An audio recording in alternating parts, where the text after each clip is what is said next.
আসসালামু আলাইকুম। প্রিয় দর্শক, যারা ষষ্ঠ গণবিজ্ঞপ্তিতে আবেদন করেছেন, তারা সবাই কিন্তু এই নিউজটি জানার জন্য অধীর আগ্রহে অপেক্ষা করছেন। সেটি হচ্ছে সুপারিশ কবে হবে? তো এই বিষয়ে একটি নিউজ এসেছে। ষষ্ঠ গণবিজ্ঞপ্তির সুপারিশ কবে? জানালেন এনটিআরসির সচিব। তো এনটিআরসির সচিব এই সুপারিশের বিষয়ে কি জানিয়েছেন?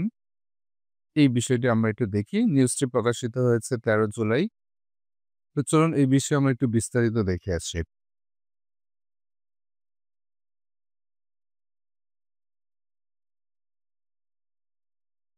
বেসরকারি শিক্ষা প্রতিষ্ঠানে শিক্ষক নিয়োগের ষষ্ঠ গণবিজ্ঞপ্তির চূড়ান্ত সুপারিশ খুব দ্রুত সময়ের মধ্যে করা হবে।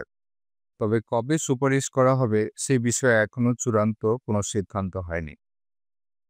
তার মানে এনটিএসসি সচিব যেটি জানিয়েছেন সেটা হচ্ছে খুব দ্রুতই সুপারিশ কার্যক্রম শুরু হবে। তবে এক্সাক্ট কোনো ডেট কিন্তু তারা এখনো দেননি। কিন্তু ফেসবুকে কিন্তু বিভিন্ন ধরনের নিউজ আমরা দেখতে পাচ্ছি। বিভিন্ন ডেট দিয়ে বিভিন্ন নিউজ দেয়া হচ্ছে যে এত তারিখে সুপারিশ কার্যক্রম শুরু হবে। তার মানে এনটিএসসি থেকে কিন্তু এ ধরনের কোনো কিছু ফাইনাল এখনো করা হয়নি। রোববার ১৩ জুলাই দ্য ডেইলি ক্যাম্পাসের সাথে আলাপকালে এসব কথা জানান বেসরকারি শিক্ষক নিবন্ধন ও প্রত্যয়ন কর্তৃপক্ষের সচিব এএমএম রিজওয়ানুল হক। এনটিএসসি সচিব বলেন, ষষ্ঠ গণবিজ্ঞপ্তির আবেদন ফি জমা দেওয়ার সময় আজ শেষ হবে। এরপর আমরা টেলিটকের সঙ্গে বসবো। তাদের সাথে আলোচনা শেষে সুপারিশ কবে করা যাবে সেই বিষয়ে বিস্তারিত বলা যাবে। আমি টেলিটকের সাথে আলাপ আলোচনার পর তারা সিদ্ধান্ত নেবেন যে কবে সুপারিশ করা যাবে। আগামী ২০ জুলাই ষষ্ঠ গণবিজ্ঞপ্তি সুপারিশ করা হবে। সামাজিক যোগাযোগ মাধ্যম ফেসবুকে এমন খবর ছড়িয়ে পড়েছে।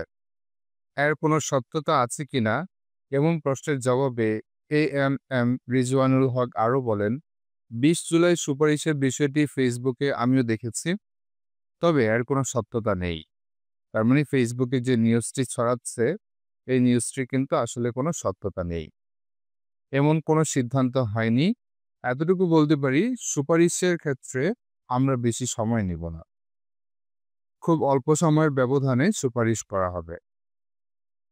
এর আগে সারা দেশের এমপিভুক্ত বেসরকারি শিক্ষা প্রতিষ্ঠানগুলোতে ১,৮২২ জন শিক্ষক নিয়োগ দেওয়ার লক্ষ্যে ষষ্ঠ গণবিজ্ঞপ্তি প্রকাশ করে বেসরকারি শিক্ষক নিবন্ধন ও প্রত্যয়ন কর্তৃপক্ষ এনটিআরসিএ। গত ২২ জুন থেকে শুরু হওয়া এই আবেদন ১০ জুলাই রাত ১২টায় শেষ হয়েছে। আবেদন ফি জমা দেওয়ার সময়সীমা নির্ধারণ করা হয়েছে ১৩ জুলাই রাত ১১টা ৫৯ পর্যন্ত। তো যাই হোক, আমাদের আজকের মূল ফোকাস ছিল সুপারিশ কবে থেকে শুরু হচ্ছে সেই বিষয়টি জানা। তো আমরা জানতে পারলাম যে সুপারিশ কবে থেকে শুরু হবে সেটি নির্দিষ্ট কোনো ডেট এখনো এনটিআরসি জানায়নি। সুতরাং ফেসবুক বা অন্যান্য সামাজিক যোগাযোগ মাধ্যমে আপনারা যে সমস্ত নিউজ দেখতেছেন সেগুলো দেখে বিভ্রান্ত হবেন না। কারণ এনটিআরসি কর্তৃপক্ষ থেকে কোনো নিউজ না আসলে সেটি কিন্তু ভ্যালিড হিসেবে গ্রহণ করা যাবে না।